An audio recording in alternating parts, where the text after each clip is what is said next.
Саламатсыздар ма, құрметті оқушылар. Бүгін біз алгебра 8-ші сынып 3/35 есепті шығарамыз. Бұл жерде мынадай функция берілген, яғни мынаны табу керек дейді. Осы функция берілген, мына мәнді тап дейді. Яғни x-тің орнына, мына x-тің орнына 0-ді қой дейді, иә. X деген сөз ғой, x-тің орнына 0-ді қойып есепте дейді. Демек, не істейміз?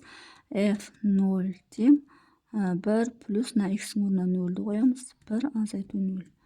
1 бөлу 1 болады, сол 1 болады. Демек, бірінші есептің жауабы 1 болады екен. Екінші, f ат x-тің орнына 2-ні қой дейді. Олай болатын болса, баста функция 1 плюс x-тің орнына 2-ні қоямыз. Бөлу 1 азайту 2. Мынау 3 болады, мынау минус 1 болады. Демек, минус 3 болады. Үшінші, f ат a-ны қой дейді.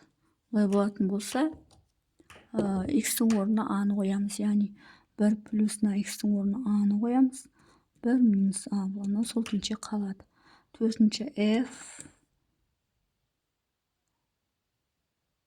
минус 2-ні қой дейді.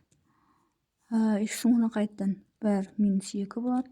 1 минус 2 болады. Не екен қоссақ минус 1 болады, не екен қоссақ 3 болады. Сонда минус 3-тен 1 болады екен.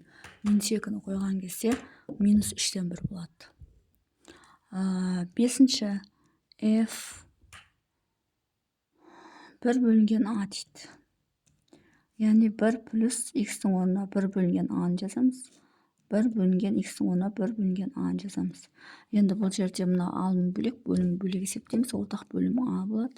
Демек, a бөлінген a плюс 1 болады. Мынаған 1 түседі. Мынанда ортақ бөлім a болады. Мен жерге a түседі, мен жерге 1 түседі. Сонда a азайту 1 болады.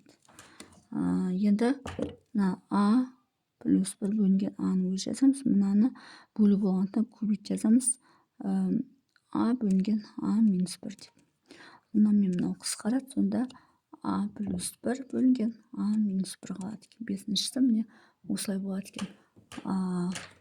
Сонымен есептің шығар жолы осындай. Егер есептің шығар жолы түсінікті болса, лайк басып, комментарий жазып, каналыма тіркеліп кетсеңіздер болады.